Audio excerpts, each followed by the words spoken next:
Voy a intentar jugar al fútbol lo mejor posible. Todas las opiniones no son respetables, ¿eh? Todas caben.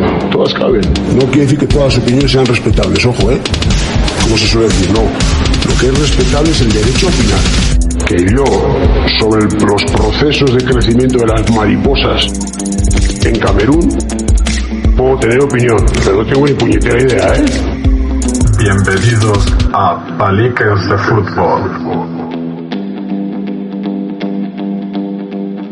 Muy buenas y bienvenidos a Paliques de Fútbol, a un nuevo episodio. Y en el día de hoy tenemos a otro jugador mío, bueno, este es un inmigrante. No sé si se hace la entrevista en inglés o en español, porque yo creo que ya el inglés lo tiene que dominar.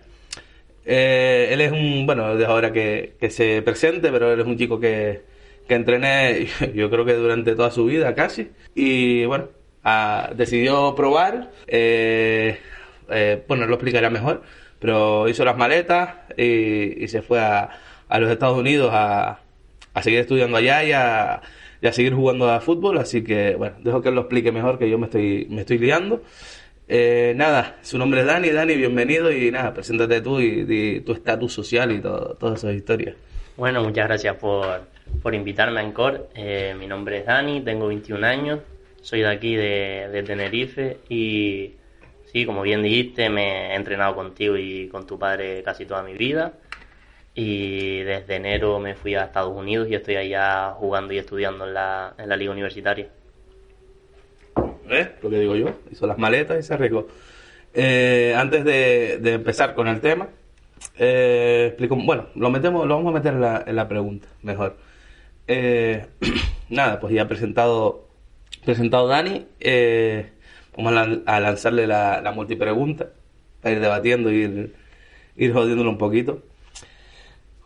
Empezamos, a ver, ¿cómo llegó esa oportunidad? ¿Cómo fue el momento que decidiste probar para hacer las pruebas de acceso a las becas y a toda esta historia para irte a Estados Unidos? Una vez cuando las hiciste, ¿cómo te sentiste?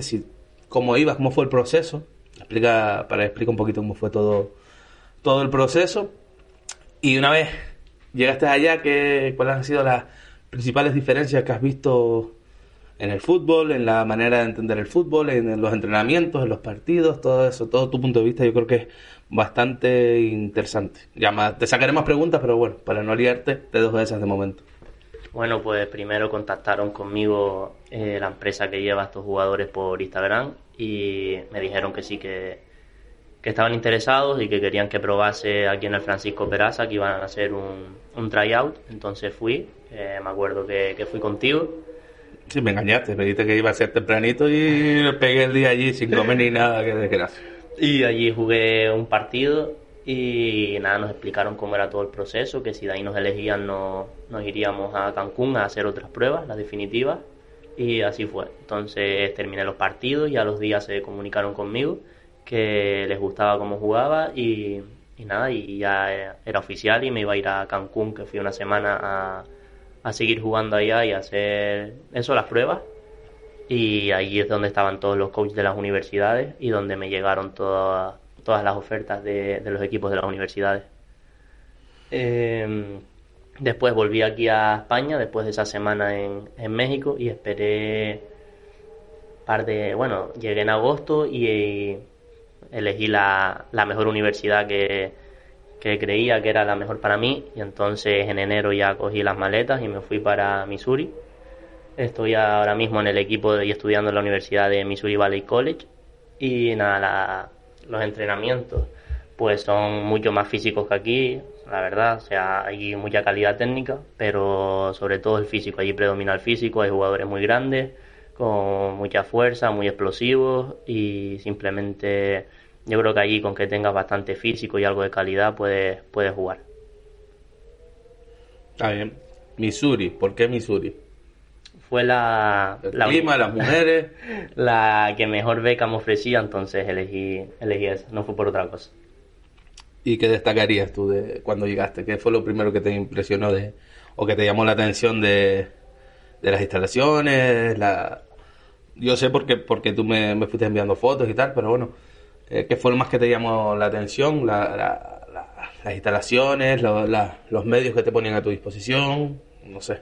Lo que más me llamó la atención, sí, las instalaciones, como la universidad estaba ahí dotada de unos gimnasios enormes, campos de fútbol de última generación, tenemos 2 campos, y sí, sobre todo eso, y la preparación física, que es diferente aquí, estaban mucho más avanzados que nosotros aquí, la preparación es mucho mejor. ¿Y qué estás estudiando? ¿Sigues con tu carrera que tenías pensado estudiar aquí o...?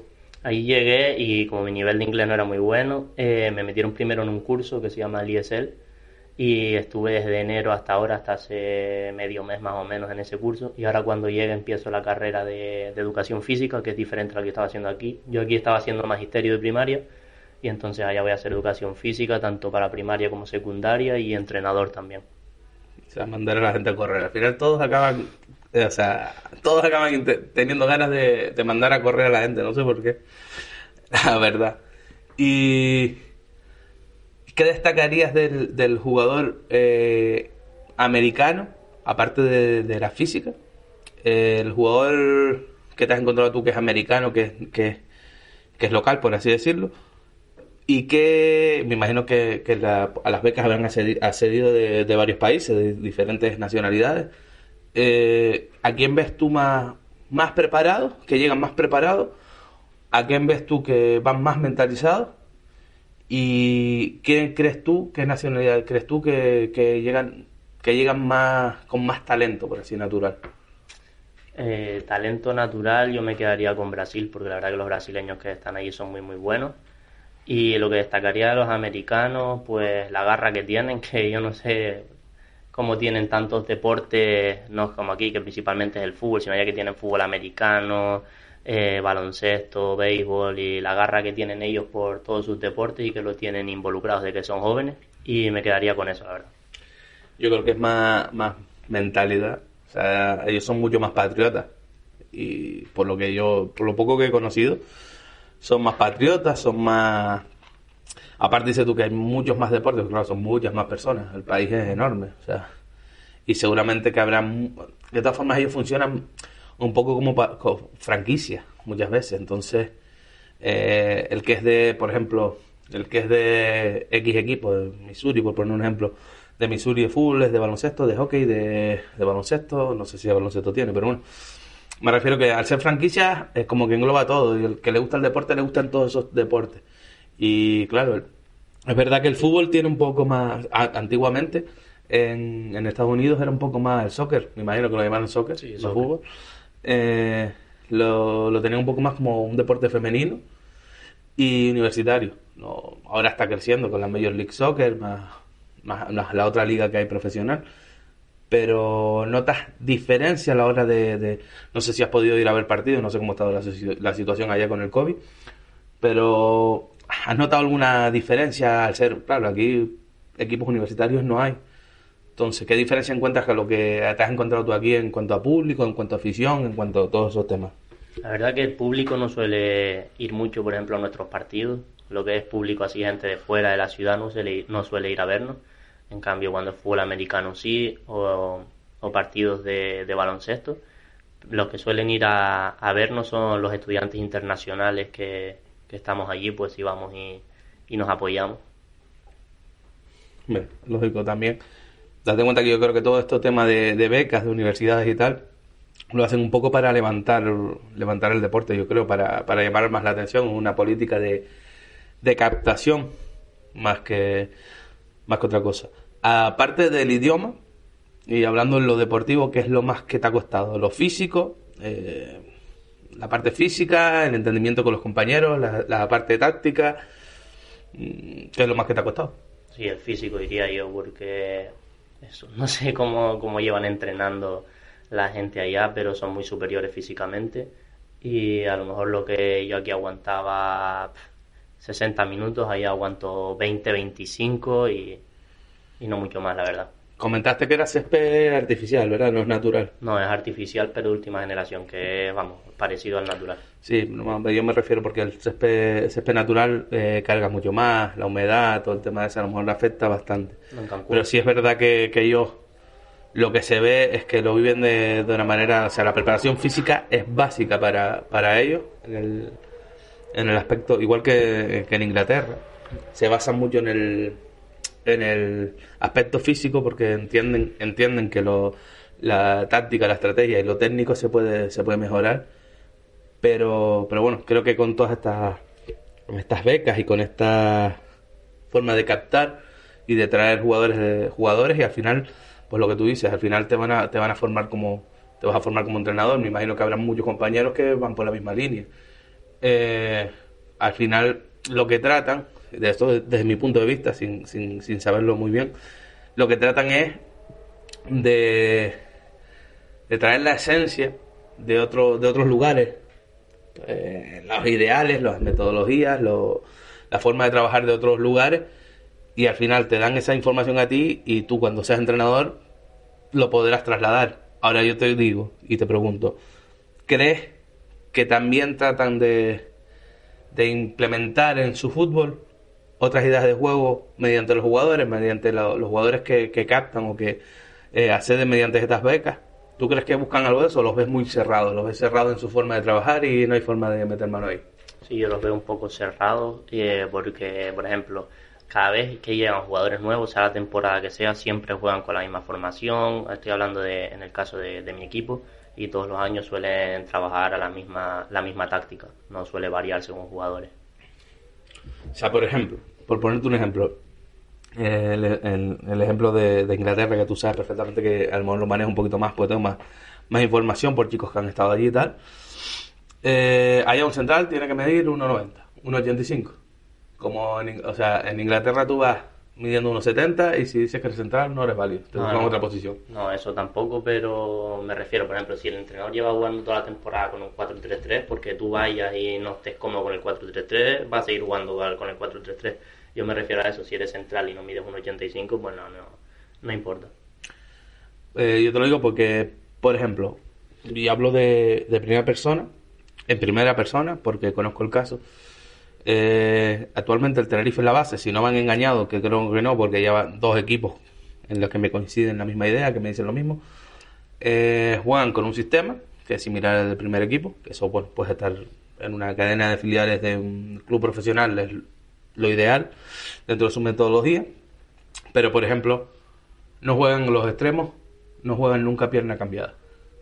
Y yo tengo un caso de un chico que el año pasado la rompía a pierna cambiada y este año está en el Tenerife y juega a pierna natural y, hombre, le está costando la barbaridad. Y yo creo que están desperdiciando un talento porque, o sea, tenía gol. Entonces, por ejemplo, en tu caso eres medio centro, te puedes adaptar a interior cerrado, incluso puedes llegar a jugar de media punta. Tú has visto que, bueno, el año pasado creo que en el regional al final acababa jugando en banda. Uh-huh. Este año, ¿tú crees que se ven tus condiciones, tu trayectoria y te tratan de ajustar a jugar en relativamente, por decirlo, en tu puesto? No es, en este caso, como te digo, eres buenísimo pierna cambiada, pero mi sistema es banda natural. O en Inglaterra, sí, tú podrás ser muy buen central, pero mides 1,70, te busco de lateral o de medio centro defensivo. ¿Tu caso cómo lo ves allá? Claro, por ejemplo, si allá eres bueno a pierna cambiada y el entrenador te llama, es porque sabes que eres bueno así, entonces no te va a llevar para ponerte en otra posición. Él sí te llama porque te quiere para que ocupes ese lugar. Entonces, en mi caso, yo voy como medio centro y supongo que sí que jugaré de medio centro, no me va a poner ahí lateral, interior o otra posición que no sea la mía. Hombre, la temporada pasada donde estuviste, acabaste jugando de lateral, ¿no? O de extremo. Sí, jugué un partido de ¿hasta goleador fuiste? Sí, de lateral porque no había jugadores y después sí de interior jugué. Bueno, yo creo que bueno, que tú eres polivalente, tú tienes condiciones. Bueno, pues puedo hablar perfectamente porque te conozco desde... Tenemos la anécdota del penalti, que nunca tirarás un penalti conmigo, pero te conozco bien y creo que te puedes adaptar a más. Creo que lo que más le cuesta a la gente, normalmente cuando cambia de aire, es adaptarse al lugar. Yo creo que estás perfectamente adaptado, ¿no? Me decías fuera de grabación que estás como loco por volver. Uh-huh. Sí, lo que me costó a lo mejor 2-3 primeras semanas, pero después allí hay otros españoles y aparte la gente te trata muy bien, los profesores, todo. Es como una familia allí, la verdad. ¿El clima? Eso es lo peor.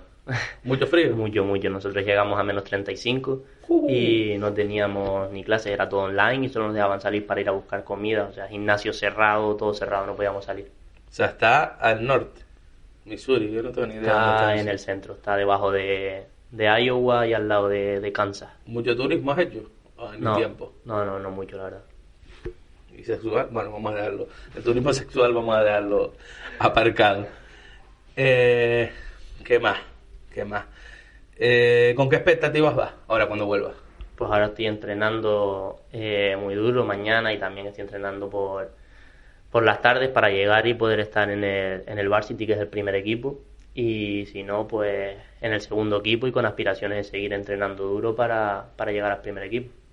¿Cómo funciona el sistema ya? O sea, estás en una liga universitaria, después están, no sé si conoces cómo va el tema, a lo mejor te estoy hablando y tampoco tienes idea, pero sé que está la Major League Soccer y está la otra que es donde está el equipo donde jugó Pelé, que ahora no me sale el nombre, ¿el Cosmos? Creo que hay 2 ligas. Pero, ¿cómo funciona? ¿Van ojeadores a ver los partidos? ¿Hacen seguimientos? ¿Tienen convenios con algunos equipos de alguna de las ligas? ¿Cómo funciona un poco el tema? Ahí está lo que sería ya la primera división, que es la MLS, que está como lo de la NBA, que juegan como los equipos del norte y después los equipos del sur. Pues en fútbol es igual, la primera división, que es la MLS, están divididos. Después está la USL, que es lo que sería la segunda división.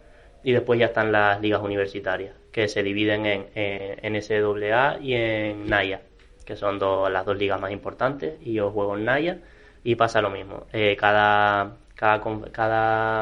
estado están los equipos, juegan una liga, después los 4 primeros se clasifican a conferencia y después de conferencia los 3-4 primeros se van a jugar los nacionales y hasta ahí se queda el campeón del país. ¿Y hay draft? ¿Cómo funciona? ¿Funciona un draft con la liga universitaria? Sí, igual como lo que se ve en baloncesto, pues lo mismo. Vale. ¿Y las expectativas tuyas, aparte de formarte, cuáles son? Principalmente lo mío, sí, es estudiar e intentar acabar allí mi carrera. Pero hombre, si estoy ahí es porque me gustaría también llegar a más en fútbol. Vamos a ver si tengo la suerte de decir, a veces lo entrené yo, a veces lo entrené yo. Bueno, ahora vamos a pasar ya más a lo personal. ¿Quién es Dani? ¿Cómo vive el fútbol Dani? Pues Dani es un chico que desde niño lleva jugando a fútbol, que empezó ahí en la Plaza de Arafo, y la verdad que el fútbol lo vivo como algo, sí, como parte de mí, como si fuera los estudios, porque llevo toda mi vida haciéndolo y forma parte de mí ya. Si tuvieras que definir el fútbol en una frase y definirte como futbolista, ¿cómo sería? Y recuerda que te conozco. El fútbol como una frase, pues yo lo definiría como que el fútbol es un deporte que lo que te da el fútbol no te lo puede dar otros deportes. Es como yo lo definiría, porque yo he practicado otros deportes y siempre me voy a quedar con el fútbol. Y yo como jugador con visión de juego, me quedaría con eso. Bueno, yo creo que yo voy a añadir a ese mínimo comentario que he hecho sobre ti, que está bien que sea modesto, pero yo creo que aparte de tener buena visión de juego, eres un tío que sin perder el fondo del fútbol, ya sea la categoría que fuera, siempre has sido muy ambicioso. Siempre has sido un ganador. Yo creo que por eso te ha ido bien el salto, porque eres ambicioso. Siempre has querido pelear, y no estamos hablando de pelear por ser profesional, que obviamente se da la oportunidad, no creo que la vayas a tirar, pero siempre quieres más, quieres ganar, pero has sabido respetar, has aprendido ciertos valores que al final es a donde yo quería llegar. El fútbol da muchas cosas. Yo lo comentaba el otro día con Samuel y con Miguel, que tú los conoces. El fútbol te da muchas cosas. Es verdad que muchas veces te dan ganas de dejarlo y de no volver y demás, pero te dan amigos, te dan situaciones, te dan recuerdos, y siempre te quedarán. ¿Te acuerdas aquel partido? ¿Te acuerdas cuando ascendimos? ¿Te acuerdas aquel torneo que fuimos a jugar al sur? ¿Te acuerdas aquella vez que tiré un penalti y no llegué, y no llegué ni a la línea? ¿Te acuerdas, no sé, cuando nos quedamos a las puertas? ¿Te acuerdas cuando, yo qué sé, cuando debuté en regionales? Siempre, al final, el fútbol te genera un montón de recuerdos que siempre que tengas cabeza van a ser importantes en tu vida. Más incluso que momentos personales fuera del deporte, porque al final llevas tantos años jugando al fútbol que has pasado mucho tiempo en un campo de fútbol y muchos buenos momentos. Y al final te olvidas de los malos. Yo creo que lo del penalti no, los penaltis pues lo tengo atravesado, lo tenía atravesado toda la vida. Sí es verdad que jugabas colado, que eras más pequeño de los demás, pero bueno, me engañaste, porque dijiste que me iba a meter y no llegaste ni a la línea, pero bueno. Una cosa importante, que lo hablé el otro día y creo que te nombré en el podcast pasado con ellos. Además dije que te tenía ganas de traerte y tal. Fue justo, yo creo que grabando con ellos te mandé el mensaje. Ellos pasaron, y de hecho el podcast pasado trató de eso, de la lesión, de cómo se ve el fútbol antes y después de las lesiones. Tú estuviste muy lesionado, sin tener una lesión grave, perdiste muchísimos partidos y muchísimos entrenamientos. Y yo recuerdo que antes de eso, tú siempre me decías como que lo ibas a dejar, que estabas cansado. Y es lo mismo que hablé con ellos. Una vez que pasas por un periodo que no puedes jugar, por tu caso eran pequeñas lesiones que son peores porque te crees que estás bien y te impiden jugar o juegas con dolores. ¿Cómo cambia la mentalidad antes de tener que parar, aunque sea una lesión pequeña o muchas lesiones pequeñas? ¿Cómo te cambió la visión del fútbol? O a lo mejor es la misma y no estamos hablando nada. Sí, yo me acuerdo que estuve ahí lesionado toda la primera vuelta de mi último año de juvenil. Y antes de dejarlo, cuando me acuerdo que los últimos partidos jugaba con molestias, pues yo pensaba, no, ya lo dejo, pero que va todos esos meses parado y encima iba a verlo jugar, pues más ganas me daban a mí de volver. Y entonces, eso. ¿Y mira dónde estás ahora? ¿No ibas a dejarlo y mira dónde estás ahora? Sí, me acuerdo una charla que tuve contigo en el banquillo antes de entrenamiento que decía que lo quería dejar, pero bueno, finalmente, mira. Si me dieran €1, cada vez que uno de ustedes me venía a contar una historia de que lo quería dejar porque estaban cansados, que ya no les gustaba el fútbol, y después cuando lo sentaba en el banquillo, las miradas que me echaban, digo, pero coño, si a ti no te gusta el fútbol. En fin. Tú si tuvieras, porque ahora tienes 21 años, ya que qué viejo estoy. Si ahora tú tuvieras que coger, primero, por un lado, a tu yo del pasado, elige tú la edad, la que tú quieras, y darle un consejo, ¿cuál le darías? Y si tú tuvieras que coger ahora mismo un equipo de alevines, o de benjamines, ¿en qué se basaría tu charla? ¿Qué consejos les darías? Pues yo me iría a lo mejor a infantiles, yo creo que sería una buena edad, porque lo hubiera compaginado a lo mejor con hacer ejercicios en el gimnasio con transferencia para fútbol. Creo que me hubieran ayudado mucho y haber mejorado más mi condición física. Y si cogería alevines, como es una, bueno, es pequeña, pero ya empiezas a competir. Pero bueno, principalmente yo transmitiría que se divirtieran y les enseñaría valores de compañerismo, de respeto al rival, sobre todo en eso, y a partir de ahí ya empezaría a trabajar con ellos, lo que es salir con el balón jugado, presión en bloque, todas esas cosas. Vale. ¿Cuál es, sin ser lesiones, ¿vale?, tu peor recuerdo del fútbol? ¿Y cuáles son los mayores, lo que recuerdas con más alegría? No tiene por ser un ascenso, un título, sino algo que te cambiara la vida. Por ejemplo, te pongo un ejemplo, Miguelito el otro día, lo que más recuerda es el día que volvió a ponerse unas botas de fútbol y jugar. Se acuerda del día, el cabrón se acuerda del día, la hora, los minutos y todo. En tu caso, ¿cuáles son? Peor recuerdo el penalti. Ese es el mío, cabrón. No, el peor recuerdo cuando yo era juvenil primer año, que teníamos al principio de temporada un equipazo, pero jugadores de mucha calidad. Y poco a poco se fueron yendo y al final acabamos descendiendo de primera a segunda. Y con el mejor recuerdo, pues no tengo uno, pero me quedaría mi último año juvenil, que ascendimos, que la verdad que hicimos una muy muy buena temporada y el ascenso fue lo mejor. Y sí, ese año, porque después de ahí ya hice lo de las pruebas en México, también me quedo con eso. Y bueno, cuando nos fuimos al torneo en el sur, también fue una de las mejores experiencias que tuve. Y eso, y lo dejamos. Yo sin dormir me acuerdo muy bien, vigilándolo. Cabrones. Me tuvieron sin dormir todas las putas noches, pensando que se iban a ir por ahí. Nada más que los parió. Bueno, nos portamos bien ahí al final. Vamos a dejar lo que se portaron. El mejor día que yo pasé de ese fin de semana fue cuando se fueron todos a los topos y me quedé durmiendo. Lo sabía.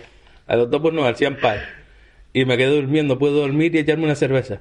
Eso fue el mejor recuerdo del fin de semana. El resto estaba más tenso que... En fin. Y... no, está bien. Y... ¿Qué crees que te dio? A ver si sé expresarlo. Hemos hablado de los mejores recuerdos y tal. ¿Qué destacarías de tu etapa en el fútbol base? Entendiendo fútbol base de fútbol 7 para abajo. ¿Y qué destacarías, o sea, del fútbol en general, lo que llevas de fútbol? O sea, ¿qué situación no tiene por qué ser... O sea, no tiene por qué ser un buen recuerdo, un mal recuerdo, sino algo que te haya llamado la atención y que te haya marcado en el fútbol 7, por así decirlo, y ahora fútbol 8, pero bueno, fútbol 7, y en el fútbol en general, en el fútbol 11.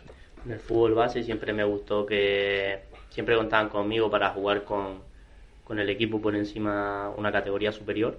Entonces me quedaría con eso, que parece que no, pero por ejemplo un niño de 7 años y uno de 9, pues se nota mucho la diferencia, y gracias a eso yo creo que mejoré bastante, entonces me quedo con eso. Y ya en lo que viene después de fútbol base, eso poca gente lo entiende porque no todo el mundo ha estado en un equipo de fútbol, entonces me quedaría con el clima que se genera con los compañeros, que ya son parte de tu familia porque los ves casi, bueno, de 7 días a la semana los ves 4 días por lo menos. Pues me quedaría con eso, con la familia que se crea. Has dicho algo que me recuerda una pregunta que te quiero hacer, pero ahora te la hago, pero hablando del tema de las familias, de lo que la gente que no... Porque a lo mejor, al igual pasa en baloncesto, a lo igual pasa en tenis, no, porque es más individual, pero los deportes de equipo me imagino que pasarán todos. Pero claro, nosotros hablamos de lo que vivimos, de lo que sabemos. Cuando se nota mucho en los resultados, sobre todo, y no estamos hablando de los resultados de partidos, no, los resultados incluso de las mejoras de los equipos. Se nota muchísimo cuando hay un buen grupo, cómo todo fluye, cómo todo... me viene a la mente cuando quedaron campeones, que ese año nos entrenaba yo, en infantiles, que marcaron todos, el esfuerzo por que marcara al compañero. O sea, esa unión y ese buscar el bien común y el hacer feliz a la mujer que tiene menos condiciones. Y yo creo que en tu caso, más de una vez, también pasó siendo ambicioso, siendo súper competitivo como eres, que a veces pues veías que el partido iba más fácil y tú mismo pedías el cambio o le pedías al entrenador que jugara otro compañero de titular para que...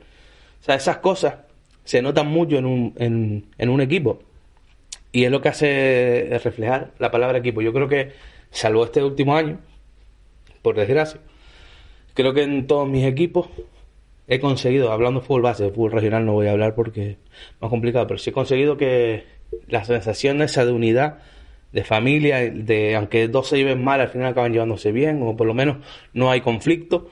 Creo que lo he conseguido y son parte siempre ha sido por culpa de ustedes, de los jugadores, que lo ponen fácil, porque este año lo he intentado imposible con lo que tenía. Entonces, yo creo que la gente que no lo ha vivido, vamos a hablar en el deporte en general, no lo valora y incluso lo infravalora y cree que no tiene relación, que cuando uno va a competir tiene que competir, y estamos hablando competición, ¿vale? No fútbol 8 o fútbol 7. Si en un equipo juvenil o un equipo cadete puede cambiar, hacer una buena temporada, una mala, simplemente por cómo se llevan los jugadores, por mucho nivel. Aquel año que tú estás nombrando se acaba descendiendo, había un equipazo, como tú decías, y se descendió porque no hubo forma y al final tuvimos que tirar de cadete y casi escapamos la categoría con un cadete que se estaba jugando la final de Copa, que al final no ganamos, pero al final fuimos tirando y entre todos, igual que el regional cuando casi lo salvamos, tirando de juveniles. Es que al final Yo lo dije en no sé qué episodio del podcast, que al final yo me di cuenta tarde y aprendí esa vez de que aquel regional, por ejemplo, por hablar de mi caso, que tú subías siendo juvenil, empezó a funcionar cuando todos los que no querían aportar el regional los quité. Y nos quedamos con 8 o 9 regionales que encima eran veteranos y juveniles. Y al final casi escapamos la categoría de tener 2 puntos en la primera vuelta. Al final todo esto te da a entender que es preferible el grupo antes que la calidad. Es verdad que cuando tienes un jugador descomunal pues te marca la calidad, pero tú y yo conocemos a uno que es, yo creo que el mejor jugador posiblemente de los mejores jugadores, bueno, en la época que tú viviste, el mejor jugador que podíamos haber visto, y porque la cabeza no está en su lado, en su sitio, perdón, acabó perdido y teniéndolo te garantizabas que a lo mejor te ganaba partidos, pero al final no se hacía equipo. Y yo creo que es fundamental. No sé cómo lo ves tú, pero La verdad que yo creo que el año ese de regionales, que éramos 8 por ahí, con 2-3 jornadas más hubiéramos salvado a la categoría, pero claro, ya se acababa la liga y nada, era un buen grupo creo que eran veteranos 5 o 6 más o menos, sí, me parece, y todo lo demás juveniles, y quieras o no, eso se nota muchísimo en un equipo porque te hacen madurar más como jugador, te ayudan, te animan, y quieras o no sales con otra motivación a jugar. Y sí. El otro día lo hablábamos y me vienen pues claro, la tengo reciente y hablamos, encima son casi de la misma, bueno, ellos son 2 años menores que tú, Samuel y Miguel, pero sí es verdad que hablábamos y él me hizo una pregunta a mí, que te la voy a hacer yo a ti. Tú que has sido capitán y has tenido capitanes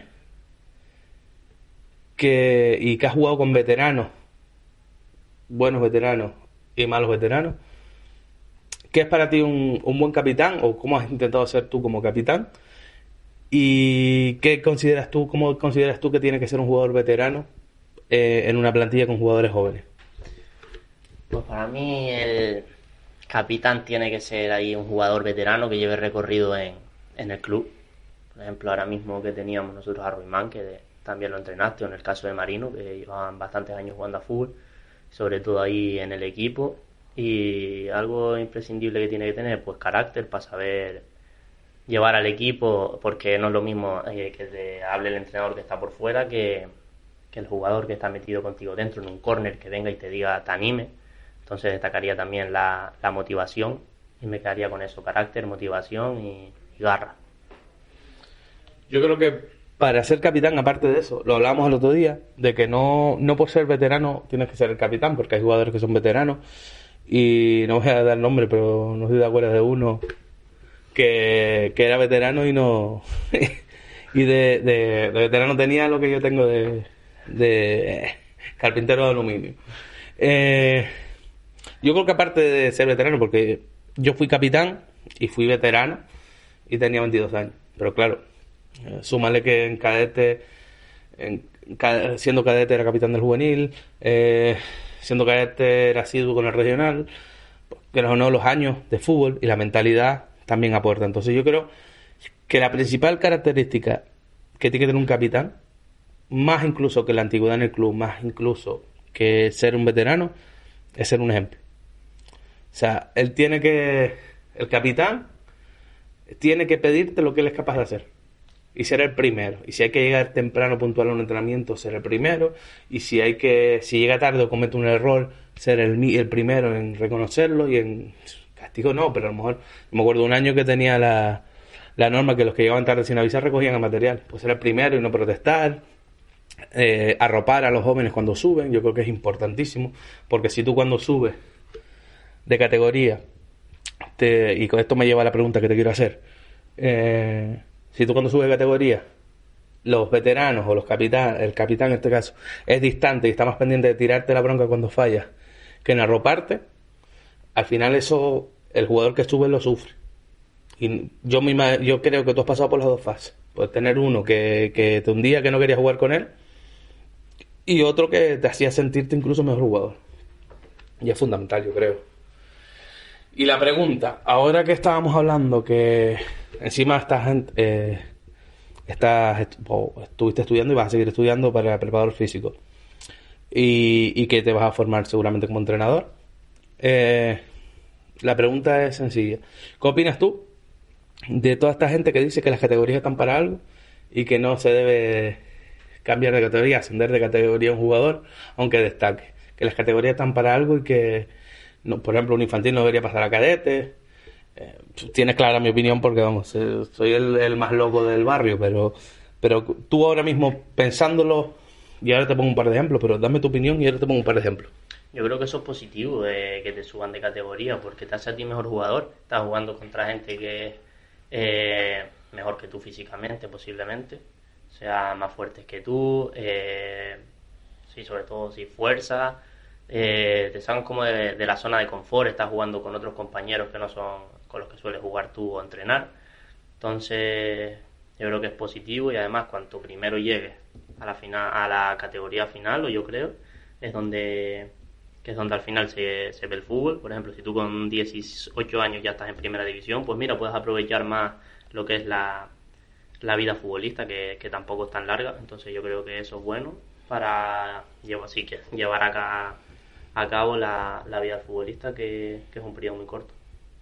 Vale, y ahora que tú antes lo nombraste, que cuando si tuvieras que volver atrás a infantiles, te darías el consejo de entrenar, de complementar los entrenamientos con, dijiste unas palabras técnicas que a mí se me van. ¿Qué opinas de los que dicen que al pasar a lo mejor un cadete está entrando con los juveniles y jugar con los juveniles, o juvenil con los regionales, puede sufrir a la hora porque el cuerpo no está preparado para unos entrenamientos de un nivel superior, por así decirlo, puede afectar negativamente?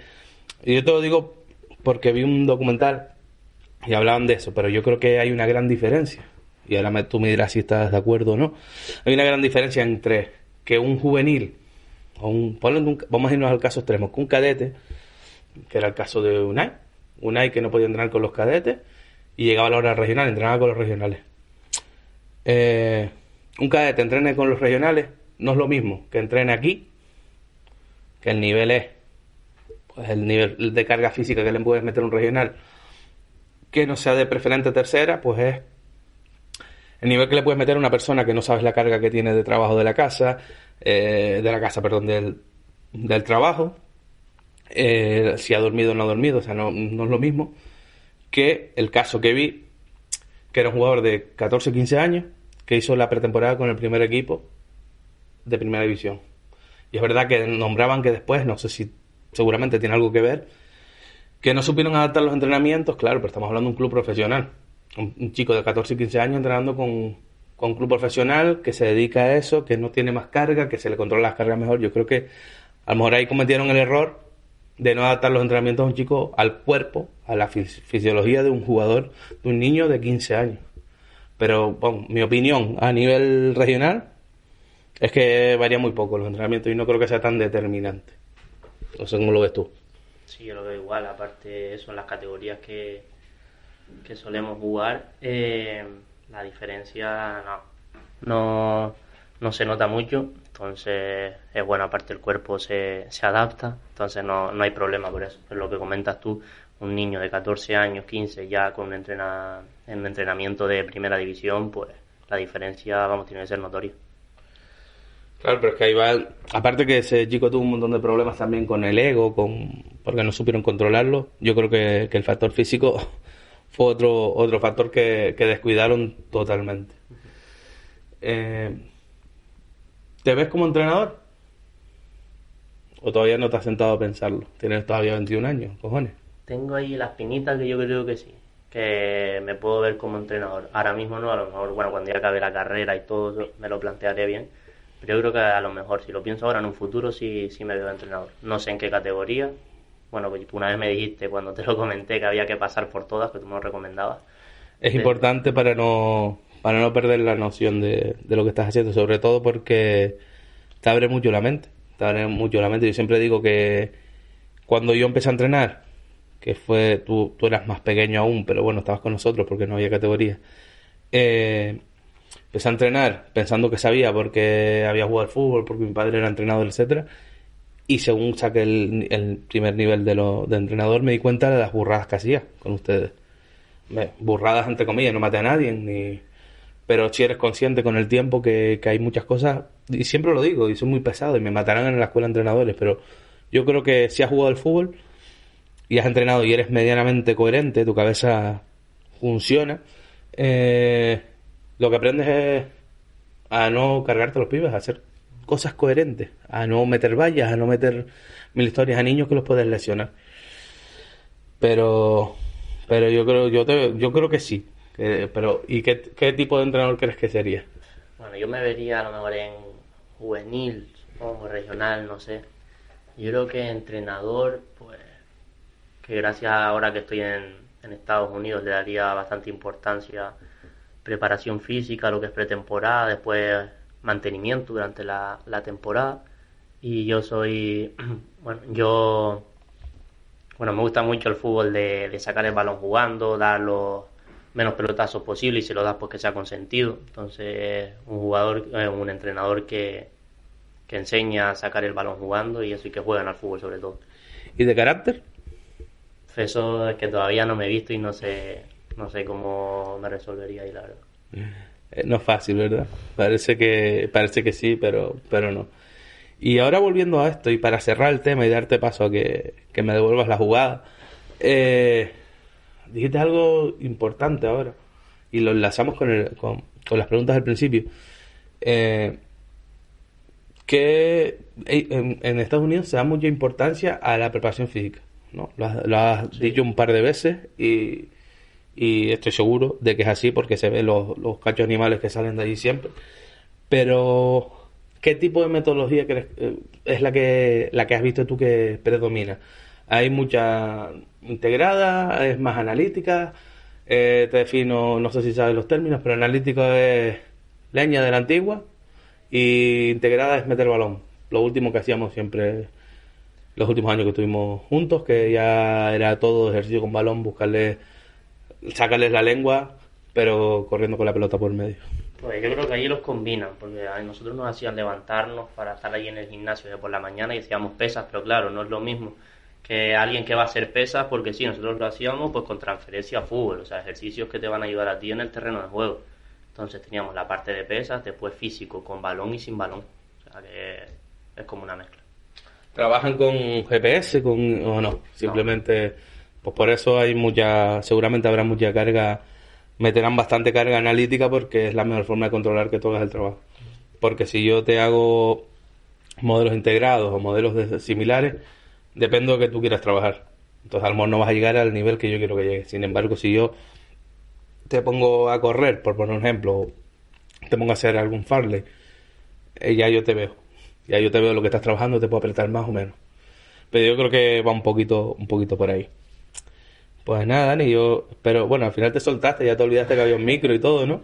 Te ha faltado pegarte, yo creo que el coto me va a reventar, porque a veces aquí veo las líneas un poquito bajas comparadas con las mías, pero bueno, creo que ya te he retorcido lo suficiente, así que te devuelvo la pelota y te toca.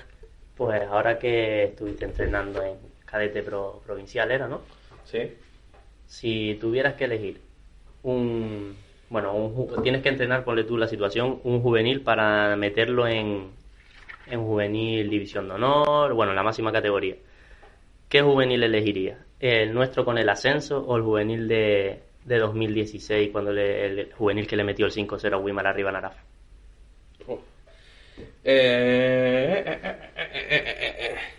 Vale. No, si al final es fácil. Al final la respuesta es fácil. El juvenil del ascenso me da igual, el podcast es mío y no creo que tampoco lo oiga a nadie. O si lo oigo me da igual. O sea, el juvenil del ascenso era el proyecto que yo había presentado. No voy a decir ni el nombre, aunque ya se ha dicho varias veces. Era la base del proyecto que había presentado 8 años. O sea, ese juvenil del ascenso, que sería este año, la próxima temporada, cuando pasaran a primer año, los que eran 2 años menores, o sea, la temporada que viene, En 2 años, yo creo que ese equipo estaba preparado para estar peleando por estar en preferente, regional preferente.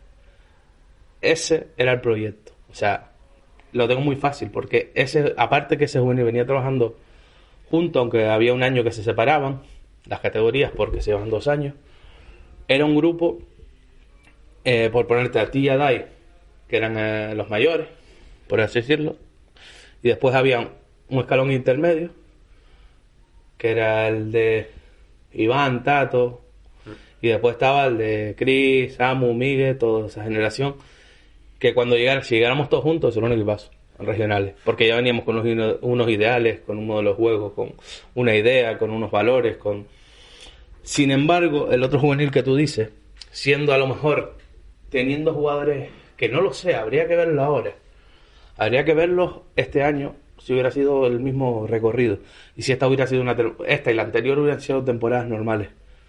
Habría que ver si el nivel, hay jugadores que a lo mejor tenemos sobrevalorados.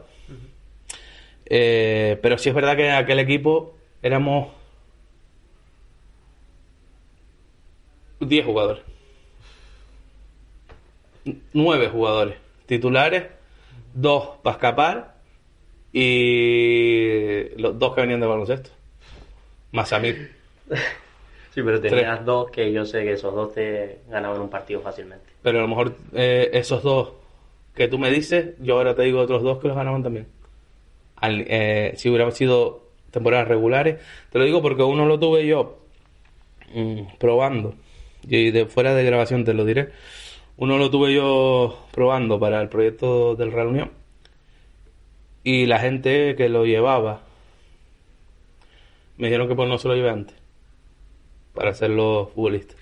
O sea que yo creo, y ahora fuera de esto lo hablaremos, pero creo que es más equipo, y yo creo que si los enfrentáramos hoy por hoy ganaba el del ascenso, siempre que tuviéramos a Carlos Puerto y no Mil.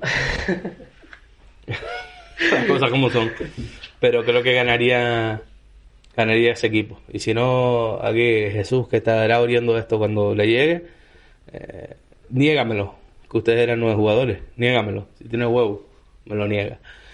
Pero sí, yo creo que, aparte, ese proyecto, la putada es que lo pararon en el mejor momento.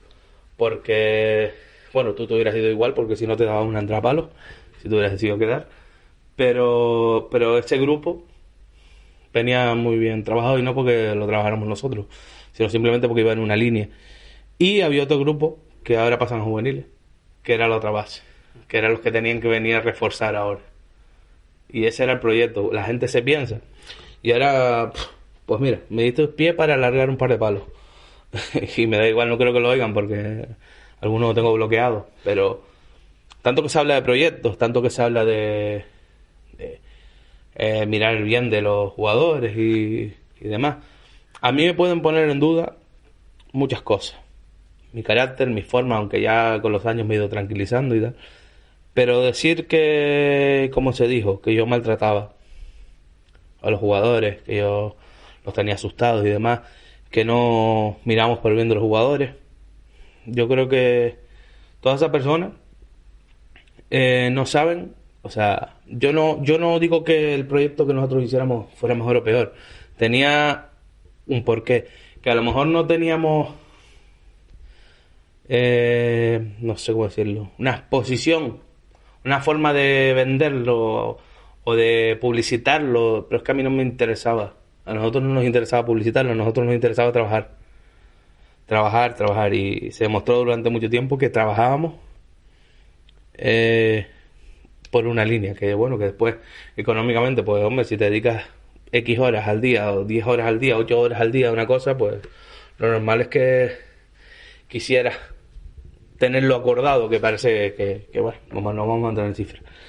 Pero yo creo que si el proyecto ese lo hubieran dado a finalizar, que finalizaría la temporada que viene, no la siguiente, si no recuerdo mal, sí, temporada que viene, no la siguiente, los 8 años que fue la propuesta que yo presenté, porque al fin y al cabo el proyecto era nuestro, pero el que lo diseñó fui yo, y no me hacía falta tanta propaganda y tanta tontería que hay ahora, que no digo que sea mejor ni peor, pero yo sé la línea que trabajábamos.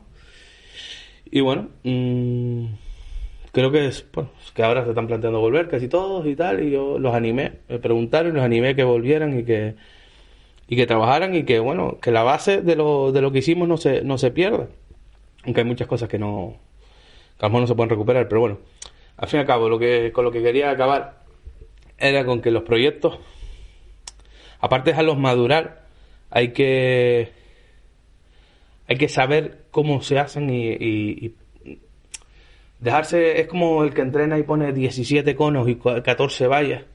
Ese no es mejor entrenador que el que inculca las ideas y las transmite. O sea, tú lo sabes, que lo mismo te lleno el campo de vallas, que lo mismo pongo 4 chinos y lo que quiero es la idea. O sea, vamos a dejar de entender el fútbol como algo que es mejor lo visual, lo que se ve, más que lo que se transmite. Y los proyectos son iguales. Tú tienes si un proyecto es a 6 o 8 años y te lo plantean así, evalúalo y júzgalo en esos 6 o 8 años. Igual que es un proyecto, yo no sé, no desconozco el proyecto cuántos años tenía ahora, que se los han tirado abajo. Pues no puedo decir que me dé pena porque, como fue que hablamos antes, el karma, ¿verdad? Pues es el karma. Pero bueno, para todo, no solo para el fútbol, cuando tú planteas un proyecto tienes que saber de dónde sales, tener claro de dónde sales, cómo quieres hacerlo y dónde está la meta. Y juzgarlo cuando llega a la meta. No puedes tener ahora, por ejemplo, empezar un proyecto hoy vamos a hablar de, qué sé, o el Canarias, vamos a hablar de baloncesto para acabar. El Canarias ha empezado con un proyecto, subió a la primera edición de baloncesto, que no me acuerdo del nombre porque lo mío es el fútbol, y año a año, al final se ha establecido como tercero. Llegará un momento que baja porque todos los proyectos terminan consumiéndose o tienes un mal año, pero lo que no puedes jugar en el trayecto, si es un proyecto a largo plazo, a mitad cargártelo. Y yo creo que eso es en el fútbol, en la vida, en tu caso, en tu proyecto de vida ahora es ir a Estados Unidos, formarte como futbolista, formarte académicamente y salir con una profesión o con una profesión y siendo futbolista. Entonces todos son proyectos, pero no. Lo que no me gusta y lo que no comparto es la gente que no tiene nada que hacer en la vida y solo destruir a un jugador, destruir a un equipo, destruir a un entrenador, destruir un proyecto, porque es lo más fácil en esta vida, es destruir. Yo te doy un martillo y tú tumbas este edificio, o tú tumbas esta pared. Si yo te doy un martillo, ahora si te digo que la levantes, vamos, no sabes, el muerto sí, pero yo la tumbo, pero yo no te la levanto porque no tengo ni puta idea. Pues, al final la conclusión para la vida, no solo para el fútbol, es eso: los proyectos, todos los proyectos que tengas deportivos o de vida, hay que jugarlos cuando se marcan los plazos, no cuando la gente crea conveniente, cuando mejor le venga a la gente, para cuando tengas un bajón, cuando te tropieces, es callarte o tirarte al suelo. Esa es mi conclusión. ¿Alguna pregunta más, querido? Me pongo filosófico, me pongo aquí a sacar el puñal, me lo pongo entre los dientes y me vuelvo Rambo. Nada, muchas gracias por traerme y espero volver dentro de un añito, 2, una temporada o 2, para comentarte y si voy yo para allá, las experiencias. También vas y grabamos el podcast allá. Me metes allí con el moreno en la habitación, te hago de traductor y nada, pues lo dicho.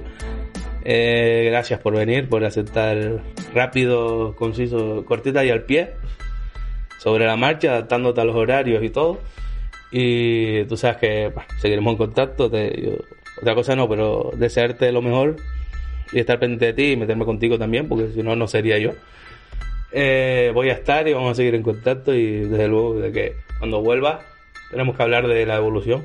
O sea que de todas formas te vas en agosto, ¿no? Sí, en agosto. Una putada te puedo hacer de aquí a allá. Pues lo dicho, gracias por venir. A los que escuchan el podcast, lo de siempre, que espero que les sea ameno, que les haya sido entretenido, que les haya abierto vías o inquietudes en otros aspectos que nunca habíamos hablado. Y nada, cualquier cosa, tienen el Facebook para dejar sus comentarios, para proponer algún tema o para cualquier cosa que quieran hacernos llegar. Hasta el próximo episodio y chao.